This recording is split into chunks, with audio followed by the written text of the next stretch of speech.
Many times we cry, "Oh Lord, have you forgotten me?" कई बार हम पुकार उठते हैं कि हे परमेश्वर, क्या आप मुझे भूल गए हैं? Why this suffering? ये दुख क्यों है? Why this pain? ये दर्द क्यों है? Why the slander of the wicked people that have come against us? और दुष्ट लोग इस तरह से हमारे विरुद्ध में कैसे आते हैं? But the Bible says, लेकिन बाइबल कहती है, the Lord remembers us. परमेश्वर हमें स्मरण करते हैं, He will bless us. वो हमें आशीष देते हैं। Oh, He remembers our name to bless us. वो हमारे नामों को स्मरण करते हैं कि हमें आशीष दे। He will never forget us.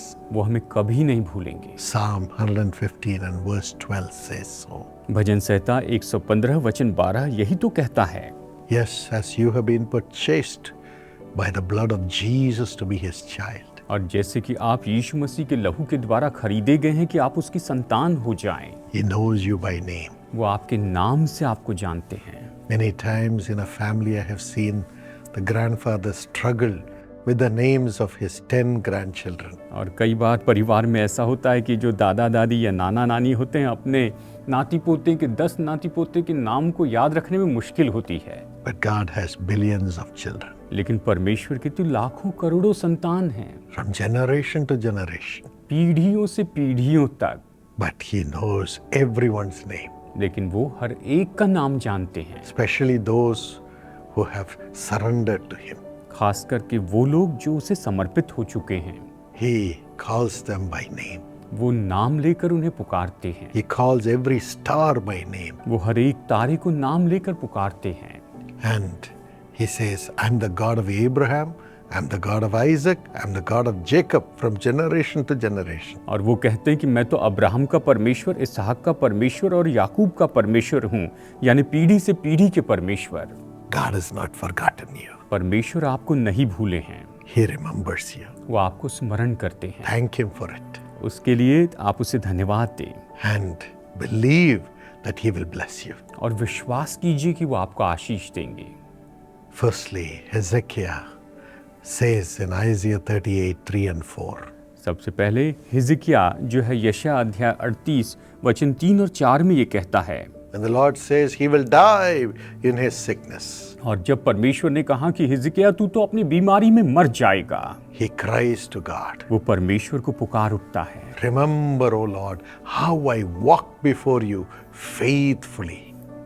और वो कहता है कि हे परमेश्वर स्मरण कर कि मैं सच्चाई से खरे मन से तेरे साथ कैसे चला। Remember how I walked before you with wholehearted devotion. और याद कर प्रभु, स्मरण कर कि सारे मन से मैं अपने आप को तेरे सम्मुख जानकर चलता आया हूँ। Remember what I have done, स्मरण कर कि मैंने क्या किया है, all the good that I have done in your eyes. और जो तेरी दृष्टि में उचित था वही करता आया हूँ। And he wept और वो रोने लगा, bitterly. और बिलख बिलख कर रोने लगा। God heard his cry, और परमेश्वर ने उसकी पुकार सुन ली remembered him and healed him. और उससे स्मरण करके उसे चंगाई दी Added 15 more years. और 15 साल जोड़ दिए। God will remember what you have done like Hezekiah and raise you up from your sick bed. और पर हिजकिय्याह के जैसे ही परमेश्वर स्मरण करेंगे कि आपने उसके लिए क्या किया है, और आपको बीमारी के बिस्तर से उठाकर खड़े कर देंगे।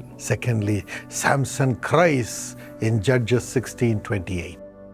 और न्यायियों अध्याय 16 वचन 28 में शिमशोन पुकार उठता है। When his eyes were taken out by his enemies उसके शत्रुओं ने उसकी आंखें निकाल ली थी and he was bound. और वो बंधा हुआ था। He says, remember me, Lord. उसने कहा, हे प्रभु मुझे स्मरण कर, Remember this sinner. और इस पापी को स्मरण कर, Strengthen me just one time, O Lord. और अब की बार केवल एक बार मुझे बल दे।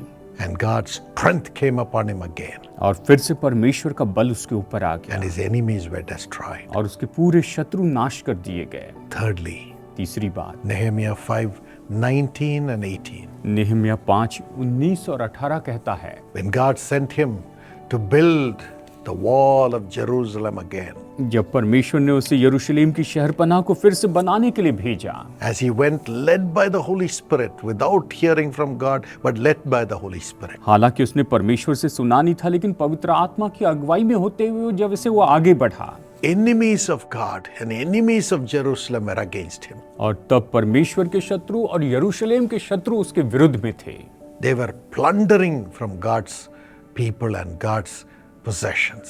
वो तो परमेश्वर की वस्तुएं और परमेश्वर के लोगों से पूरी लूटपाट करते थे। And they stood against him as he was building the city of God. और जैसे वो परमेश्वर के शहर को फिर से बना रहा था, ये सारे शत्रु उसके विरुद्ध में खड़े हो And गए। he cries, "Remember me with favor, Lord." नेहम्याह पुकार उठता है कि परमेश्वर मुझ पर अपनी कृपा देकर स्मरण कर। Remember what I have done for your people. मैंने तेरे लोगों के लिए जो किया है प्रभु, तो उसे स्मरण कर। And God's power came and gave him favor in the eyes of the king.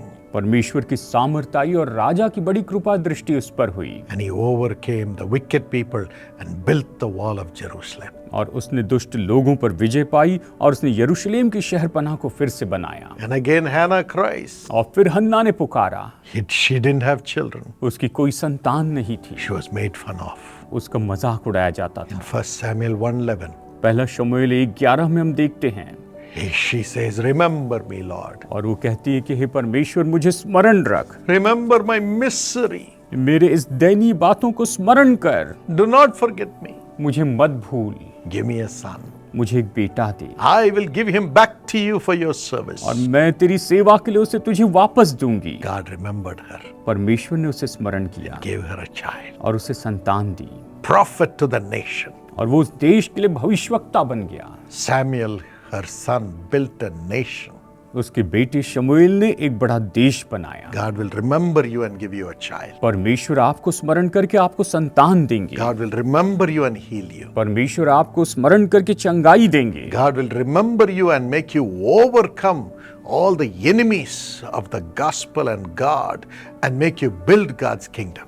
परमेश्वर आपको स्मरण करेंगे और निश्चय सारे शत्रु जो है उन्हें नाश करेंगे और आपके द्वारा परमेश्वर के राज्य को बना देंगे। The Lord will remember you and forgive your sin and strengthen you again. परमेश्वर आपको स्मरण करेंगे, आपको बल देंगे और फिर से आपको खड़ा करेंगे। May this grace come upon you in the name of Jesus. ये अनुग्रह आपके ऊपर आए यीशु के नाम में। God bless you. प्रभु आपको आशीष दे। My dear friends, I'm excited to invite you to our Jesus Calls Arunachal Pradesh Prayer Festival. मेरे प्यारे दोस्तों, यीशु बुलाता है अरुणाचल प्रदेश प्रार्थना महोत्सव में आपको आमंत्रित करते हुए मुझे बहुत खुशी हो रही है। On November 8th and 9th. 8 और 9 नवंबर को इन सभाओं में बोलने के लिए आमंत्रित किया है।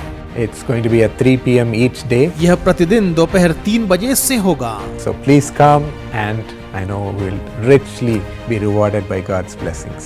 आपका स्वागत है, आप जरूर वहां आशीष पाएंगे।